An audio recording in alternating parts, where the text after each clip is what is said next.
Hello everybody, in today's video we will be doing the chapter 24 of ACCA F1 Business and Technology, Personal Effectiveness at Work. So this is a very easy chapter. So we're going to learn about how the personal effectiveness helps in a business. The accountancy profession is often demanding, requiring individuals to perform a large volume of technical work both accurately and before key deadlines, such as the month or year end. This section of the syllabus is designed to ensure that you have the skills necessary to work effectively in this challenging environment. So, time management. What is time management? Time management is something we all practice in our daily lives in order to be more efficient and productive, and so that we don't procrastinate. Time management is the process of planning and controlling the amount of time that is spent on specific activities, usually with the aim of increasing overall efficiency and productivity. So, time management has several purposes. So, it is to plan the best use of time management, complete more in the time available, eliminate wastage, devote more time to the really important issues. So this will allow you to refuse excessive workloads, monitor the progress of key projects, allocate your time to more important tasks first, plan each day efficiently so you get as much done as possible. Time is a scarce resource. Failure to manage this will lead to low productivity, wasted time spent on non-essential tasks, missed deadlines, poor quality of work being produced, perhaps due to work being rushed to meet the demands. So what are the various time management techniques? The first one is that we need to spend some time in planning and organizing the work. So using time to think and plan is essential for good time management. Not only should you plan what tasks you wish to accomplish each day or week, you should also spend time in reviewing your schedules to check for the problems or changes to your workload that require rescheduling. So we need to spend reasonable amount of time in which we make plans and we make goals which we need to achieve in the certain period of time. And not only just planning, we also need to keep reviewing them and to see that if we have done the work or not. Remember the old saying, failing to plan is planning to fail. So obviously be sensible with the amount of time you spend planning. Clearly, you do not want to spend so long planning that you no longer have time to complete your work. Produce an activity log. This could include a breakdown of the time spent in a typical week, divided between different activities such as work, home, study, leisure, and travel.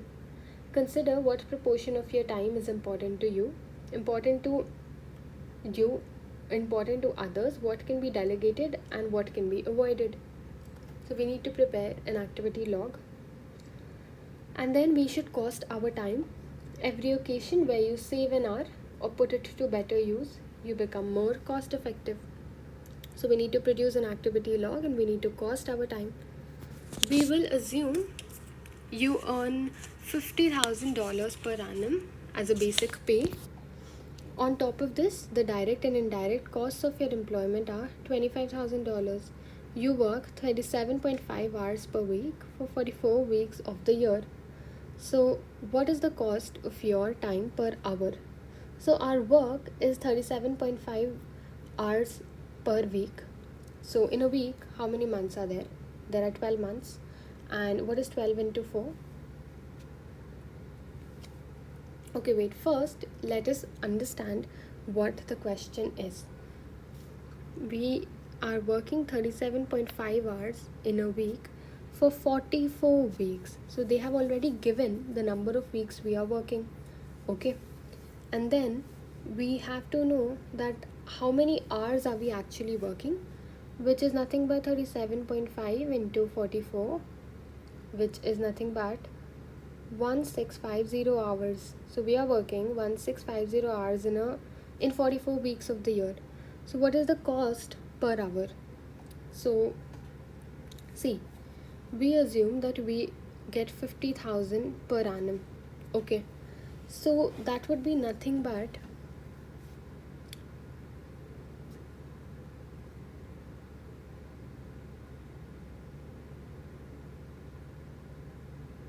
right? Did you understand how did this come? So they said that 50,000 is the salary. On this we have direct and indirect costs. So we added 25,000. And then how many hours are we working? 1650. So we divide this, right? Which would be nothing but 45.45 per hour. I hope you're able to understand. We need to make lists. We need to plan the whole of the coming week in advance, and then we need to make a list every day before we start our work. Refuse to do anything that is not on the list. And then we need to prioritize.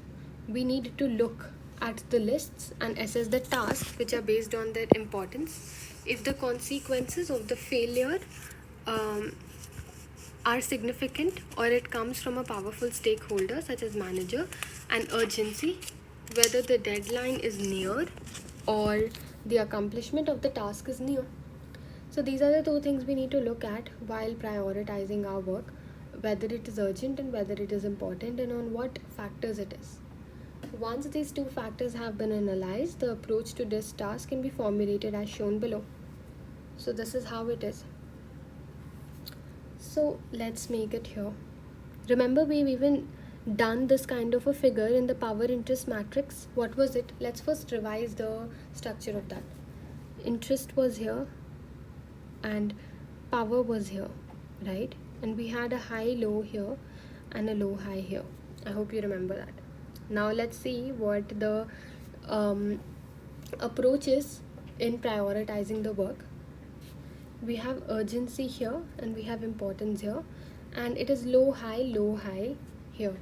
However, in the Mendelov one, we had a high low here, but here we have the same, which is low high. So how important is the work and how urgent is the work? So when the work is low important and the urgency is also low, then we can delegate it or we can just cancel it.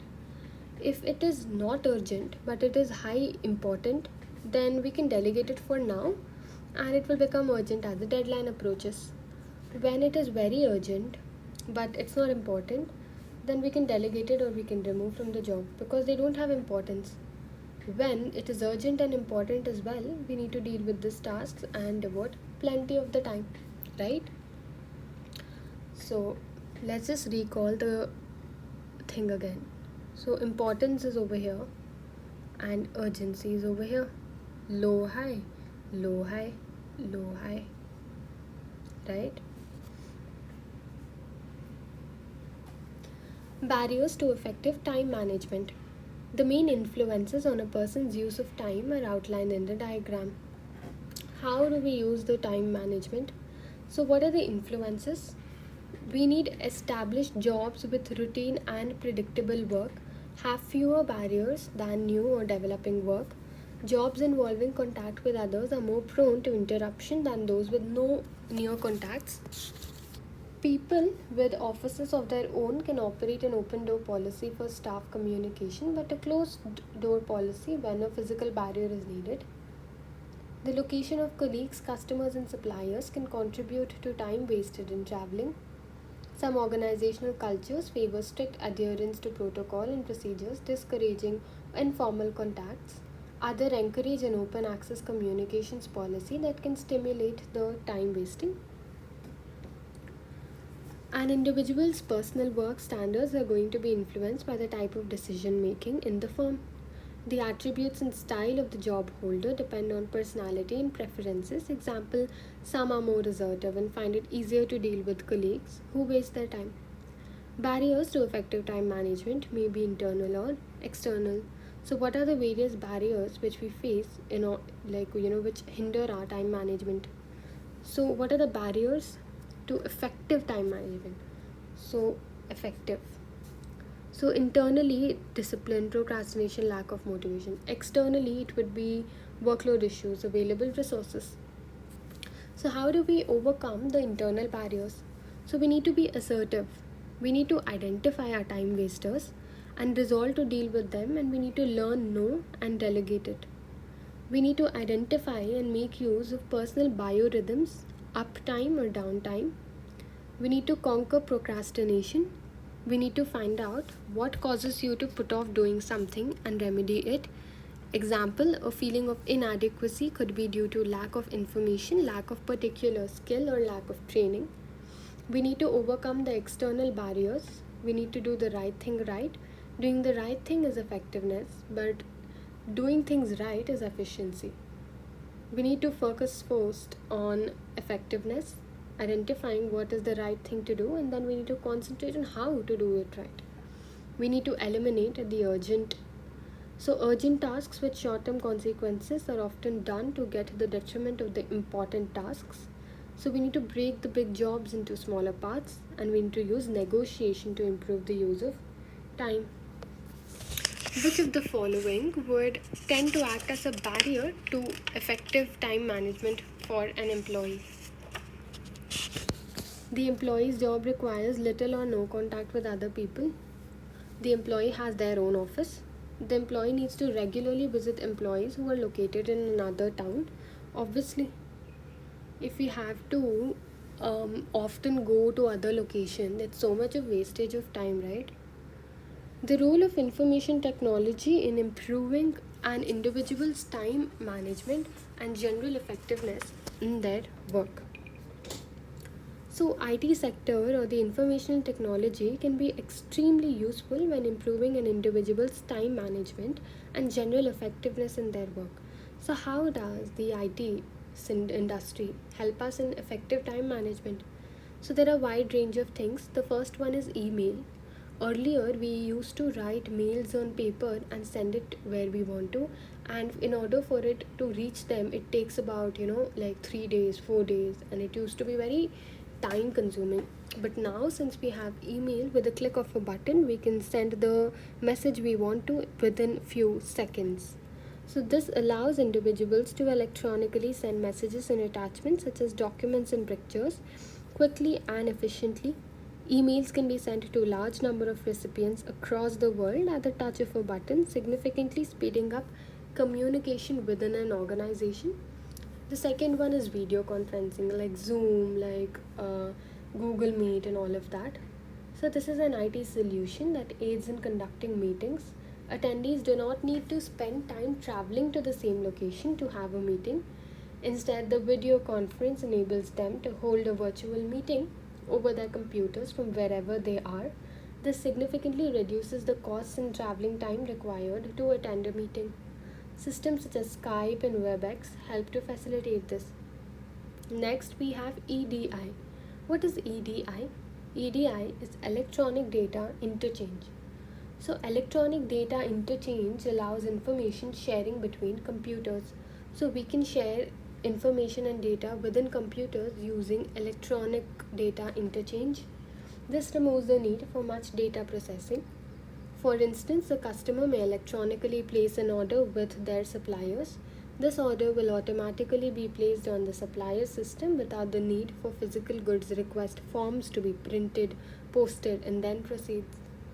So this saves the time and it increases the accuracy. And then we have intranet. So internet is something which the whole world can use. Intranet is something which the organization can use. Only the organization can use. These are internal networks where employees can access a central store of information. This speeds up communication by the company with its employees. Intranets often contain company policies and procedures as well as training on key issues such as ethics or on health safety. Now we have office automation. So this includes systems such as word processors, spreadsheets, databases, and desktop publishing. So these systems combined allow for processing of high volumes of transactions at speed, saving the business time, and it also saves the business money required. And the next thing is home working, which is nothing but work from home, that instead of traveling to the organization and instead of paying the rent for the office, we can do the work at home, which will save the costs. So these are the ways in which the IT has improved personal effectiveness: email, video conferencing, EDI, intranet, and office automation, home working. Now let's go to what competency frameworks are.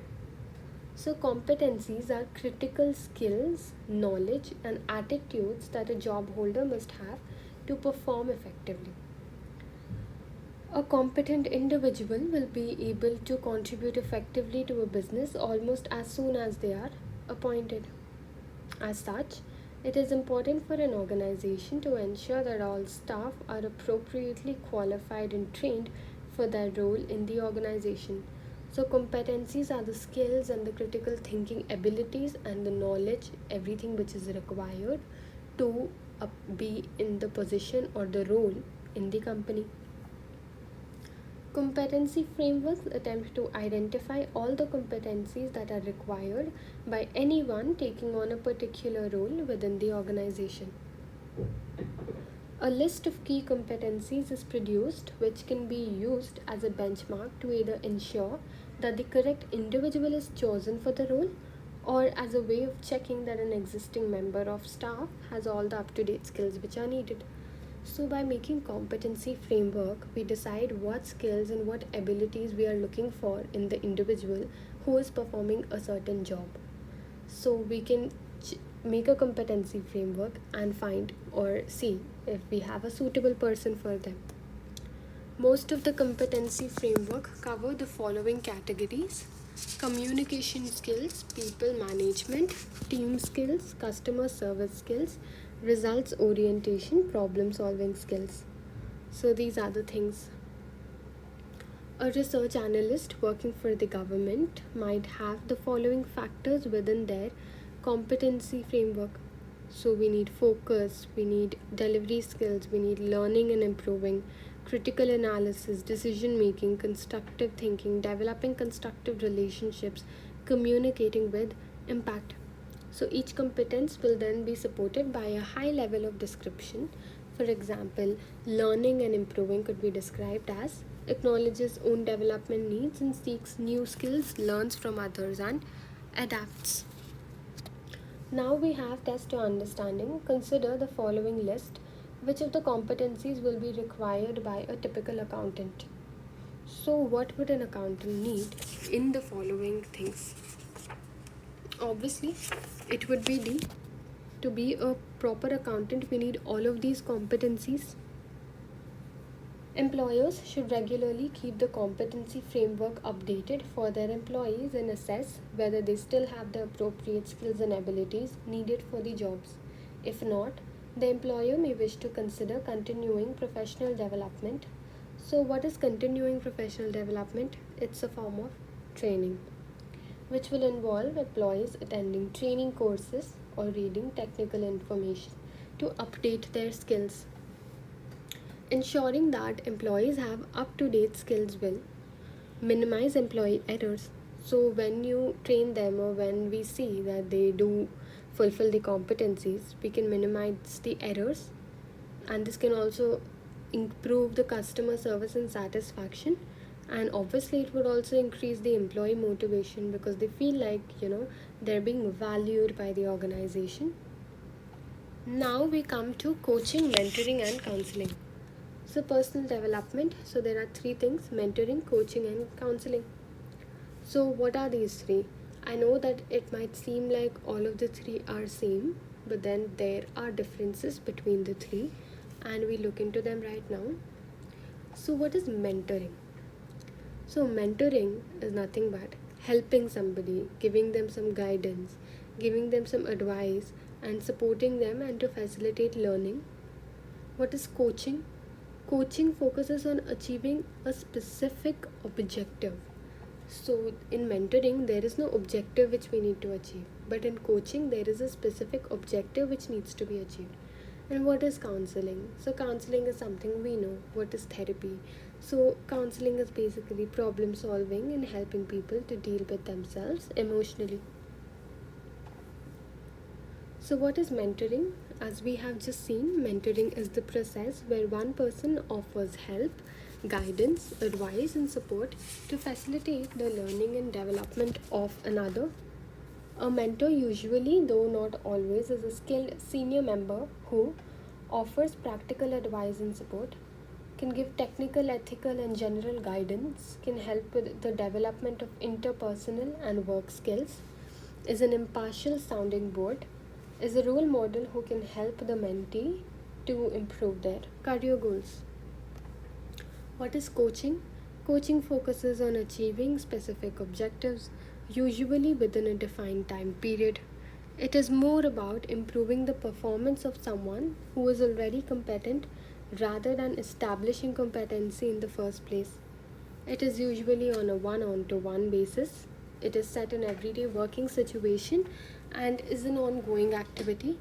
It involves gently encouraging people to improve their performance, to develop their skills and increase their self-confidence in order to develop their career prospects.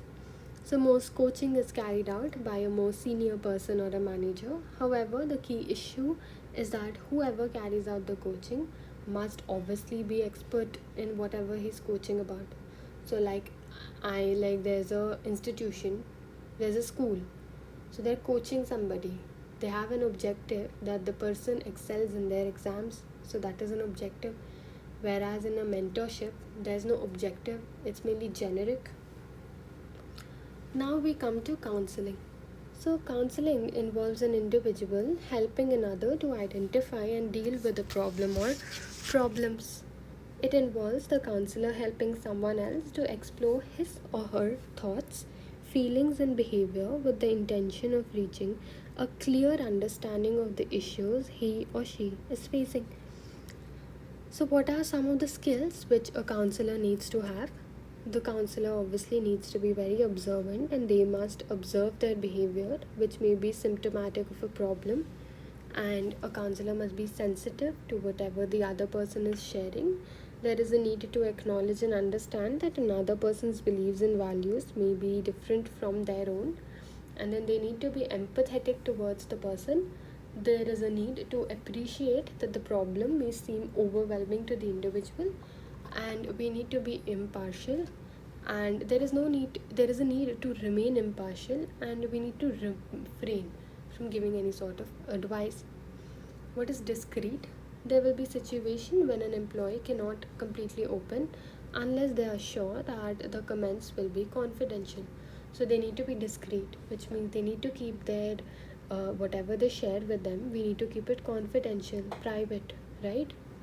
Through active listening, the use of open questions and clarifications, the counselor encourages reflection and helps the client identify issues and solution. Now read the test to understanding 4. I'm giving you a minute and try to answer it on your own, and then I'll discuss.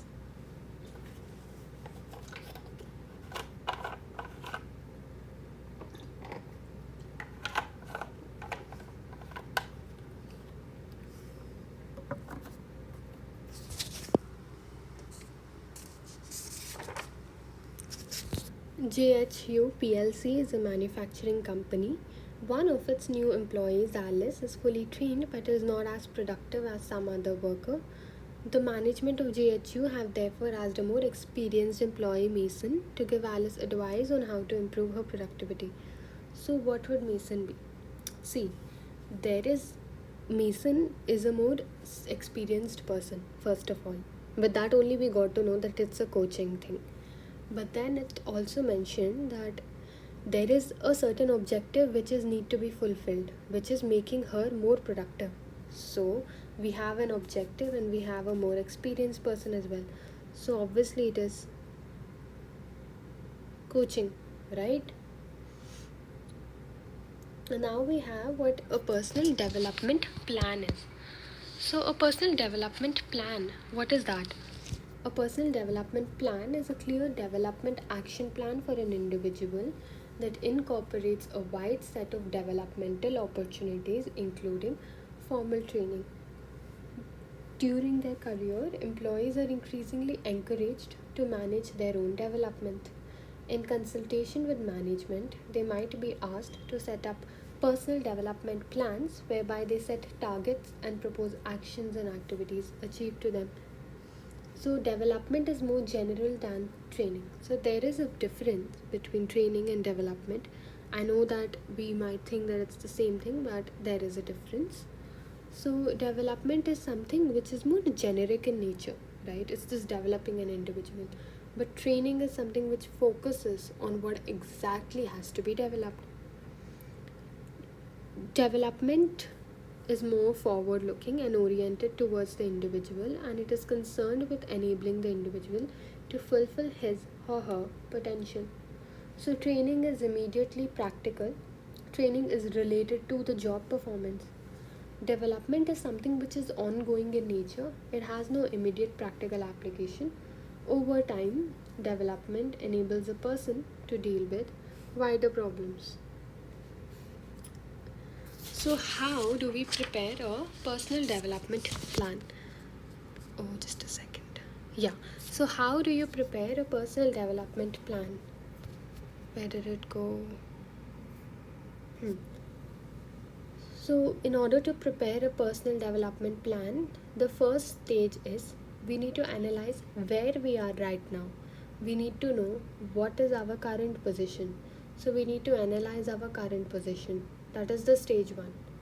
After stage 1, we need to go to stage 2, which is we need to set some goals. What do we have to achieve?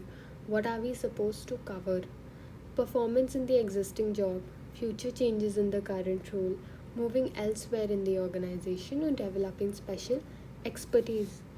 And then, when we have analyzed the current position and we have also set the goals, we need to draw an action plan, the pathway which we need to follow in order to achieve the goals. So, the stage 1 is analysis of current position. So, it requires the individual with the manager to carry out a personal SWOT analysis. So, we know what SWOT analysis is, we've done in the previous chapters: strengths, weakness, opportunities, and threats. So, we need to carry out a SWOT analysis of the individual. This can be as simple as assessing what an individual does by referring to the job description, evaluating which aspects of job an individual likes and dislikes on one hand, and those aspects that an individual does well and not so well in the others. So, strengths must be connected to opportunities. So, that would be the tasks which a person likes and they also do well. Strengths connected with threats. It is a task which the person dislikes but does well. And then we have weakness, which means we do it, we don't like it. Sorry, we like it. It is an opportunity for us. We like it, but we're not good at it. And then we have weakness and threat. We do not like also, and we do not do well also. So, strength is something which we're good at, weakness is something which we're bad at. Opportunity is something we like, and threat is something we dislike. So, after analyzing the current position, we need to set goals. So, personal goals should be set for the individual. The tasks the person does not do well are examined and the reasons are established. This can take the form of an alternative and more traditional type of SWOT analysis by examining the person's strengths or weakness. Particular weakness should be identified as being the cause of the failure to carry out certain tasks well. This should then inform a personal set of objectives in order to overcome the weaknesses. So, we need to identify what objectives we need to meet, what we need to overcome. So, then we have SWOT analysis. So, strengths are what advantages are there, what do we do well, what resources do you have access to, what do other people see as your strengths. Weakness is something, what could you improve, what do you do badly, what you should avoid. Opportunities are something, where are the good opportunities, what are the interesting trends that we are aware of. And what is threats? Threats are something which has what obstacles do you face. Are the job specifications for your job or products changing? Is changing technology threatening our position? Could any of your weakness seriously threaten your job or business? So, goals should have the characteristic of SMART objectives. So, whatever goals we make, it needs to fulfill these conditions. So, the goals we are setting, they must be very specific in nature, they must be clear, and we need to know that what is meant by it. And then we need it to be measurable. We need to be able to measure the goals It will be possible to assess the extent to which the objective has been met. And then whatever goals we are setting, it should be realistic and it should be achievable. The objective represents something that can be implemented in the real world and can be met by the resources available. So S for specific, M for measurable, A for achievable, R is relevant. The objective is linked to the organizational overall work outcomes. It must be relevant to the organization. Timely, we need to delivery of the objective should be linked to a specific date. There should be a deadline and it should be done in a timely manner. So whatever goals we have, they need to have a characteristic or SMART. They need to be specific, they need to be achievable, they need to be measurable, they need to be relevant, and they need to be done in a timely manner. So after analyzing our current position and after we set our goals, the third stage is to draw up an action plan. Now we need to draw up an action plan following which we will be able to achieve whatever we want. An action plan and training program should be based on addressing and identified weaknesses and trying to move more of the tasks of the current role into the do-well side of the matrix on the left-hand side. It is easier to improve the performance of individuals in tasks that they like performing than in those that they do not. When drawing up and implementing an action plan, some degree of control is necessary to monitor the extent to which program is achieving. So we need to have some sort of control in order to fulfill the goals which have been set. Control processes give people structure, define methods, and indicate how the performance will be measured. It is reassuring to know that you are required to do. So there have to be some sort of rules and procedures and methodology which will be followed in order to get our objectives. So now we come to test your understanding 5. Arya works in a call center for GFD PLC. Her role is to attempt to convince the customers who are planning to leave GFD that they should remain as customers of the company. Her supervisor has recently set her the following objective. Arya must retain 100% of the customers that she speaks to. So what is missing in that? So first let's recall what SMART was. Specific,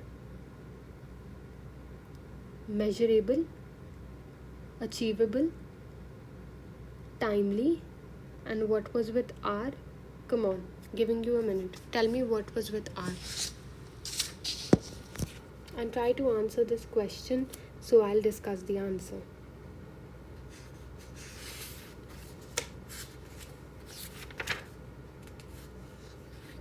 R is relevant. So the answer to this is D, because it's not achievable, right? How can you retain 100%? It's not practical, it's not achievable in nature. Now we come to the importance of continuous monitoring and feedback. Once the goals and personal ambitions have been defined and the person has begun the development plan, the monitoring must begin. So just by setting the action plan and telling somebody to do the personal development, that's not done. We also need to have a follow-up plan. We need to look at it. We need to give them some feedback, right? Monitoring in simple terms means watching over something that is happening. Control processes give people timely and relevant feedback on their performance. This is information about how they did in the light of some goal, and that can be used to improve performance. Feedback will usually be provided by the manager or supervisor and should be concurrent, or certainly not long delayed. So concurrent means something that it should be done regularly and quickly. It should not be delayed, then it makes no sense, right? People naturally want to know how well they are doing on a particular task, and they need the reassurance. Everybody needs reassurance, right?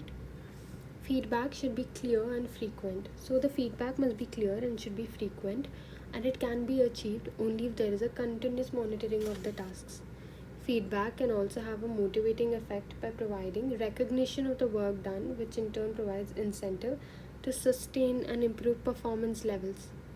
Recognition, praise, encouragement create feelings of confidence, competence, development, and progress to enhance the motivation to learn, right?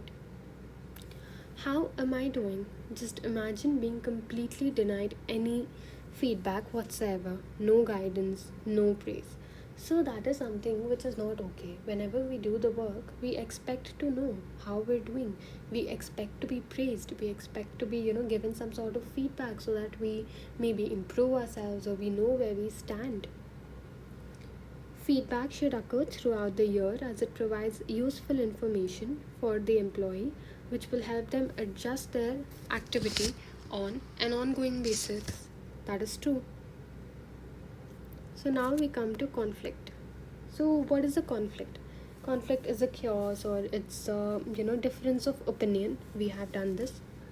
Most jobs involve coming into contact with other people on a regular basis. To work effectively, we need to therefore be aware of potential sources of conflict that could damage our working relationship with others, as well as how we can deal with conflict when it arises. So, conflict is something which is defined as any personal divergence of interests between groups and individuals. While some conflict can be positive within the organization, so some conflicts can be positive, we can learn something from it, we can improve ourselves, right? But conflict is often destructive in nature and it harms the relationship between the people, and it creates a bad feeling and hostility.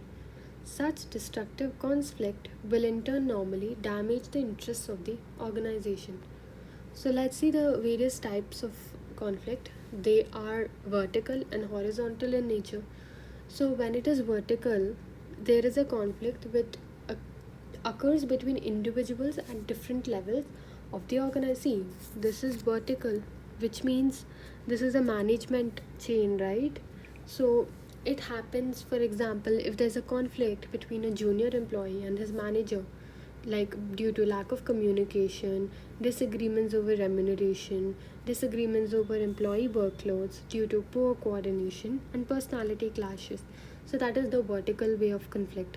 What is the horizontal way of conflict? Which means you're in the same team but you're still having conflicts. This happens when you're in the same level of the hierarchy. This could be a conflict between individual directors on the board of directors because of role ambiguity, lack of available resources, and personality clashes, right? Within a business, the director of HRD and the finance director may find themselves in a conflict over. Okay, so this is something you need to look at. Read it by yourself. This is just an illustration of how the vertical and the horizontal conflicts occur in an organization. So, how do we avoid conflicts? What are the ways in which we can avoid the conflicts from occurring? So, the first thing is we need to have a good communication. So, conflict can be caused by misunderstandings, false communication, and everything like that. So, we need to make sure that managers and staff freely and regularly communicate with each other about issues that arise. Then, we need to have some rules and procedures. So, having clearly defined rules can help avoid the conflict. If all members know what they are responsible for within the organization, then they are less likely to conflict with each other. And then we need to avoid the blame culture. So, if we just keep on blaming other people, it will lead to nowhere. And we need to ensure that there is a fair allocation of resources. So, good communication, rules, and procedures, avoiding the blame game, and ensuring a fair allocation of resources. Conflict management strategies. So what are the various strategies which the manager follow to kind of take care of the conflicts? Let's see. So first thing is denial. Denial is when a manager just ignores that a conflict exists and they just don't intervene in it and they just leave it as it is. And then we have suppression. Suppression is when the manager can threaten the parties punishment, that they can just be like, just stop having this conflict, and they can be sort of authoritarian. And then we have reduction or negotiation. The manager can act as a neutral third party and negotiate a compromise agreement between the conflicting parties. So reduction or negotiation is just mainly compromising and taking a decision. What is resolution? Resolution is when the manager seeks to find out a win-win kind of solution wherein both the parties are happy. Reduction and negotiation is when somebody is getting compromised. But resolution is when like there's a win-win situation and everybody is happy. Two managers are currently working on separate projects. They both need the help of the same skilled employee in order to complete these projects. This has led to a conflict between the two managers who want access to the employee before the other. So they are fighting because they both want the employee. A director has decided to try and deal with this conflict. However, he is unsure which to do with. For each of the four approaches, state which conflict is used. Okay, so we just need to see whether it is a denial, whether it is suppression, whether it is resolution, or whether it is the compromise one. What was the compromise one? Reduction or negotiation. So the first one is do nothing and assume the managers will be able to deal with the problem themselves. So this is a clear way of denial strategy, right? Then we have talk with the managers and see if an agreement can be reached to share the expert time between them. So this is reduction. Why? Because we're looking for an agreement. So which is obviously reduction because a compromise is taking place. Investigate to see if other workers within the company had the same skills. There would be enough to, so it's a win-win situation, which is a resolution. Ordering somebody, which means this is nothing but suppression strategy. I hope that's clear. Now we have what are the consequences of ineffectiveness of work. So what happens when an individual or a worker is ineffective in his work? It leads to poor quality of work, missing deadlines, lack of communication, having a poor attitude, failing to maintain appropriate level of key skills. And how would it affect the organization as a whole? Loss of reputation, poor productivity, poor motivation, customers don't come here, and lack of information from staff about key issues. So it is therefore in the organization's best interests to encourage its staff to develop themselves and continually improve their performance using techniques which we have seen. So conflict between individuals always damages the operations of an organization and should avoid. That's not true. As we know, sometimes the conflict can be healthy also. Two employees are currently in conflict with each other. They only have to work together for a short period on a mutual project. But the conflict has progressed to the point where they have stated that they are no longer willing to work. So what should they do in this? Their manager is currently very busy but is aware that it will be impossible to reach a compromise. So then what should they do? Obviously, they should use suppression in such a situation because nobody is willing to cooperate and nobody is willing to compromise. So obviously suppression is the only way out. Which of the following is one of the SMART criteria of objectives? Reliability, mandatory, relevant, and suitable. The answer is obviously D, which is relevant. All these are not in the SMART objective, right? Competency Framework lists the qualifications. Is that true? No, it is false because it has the skills. It does not have the qualifications. Test your understanding 12.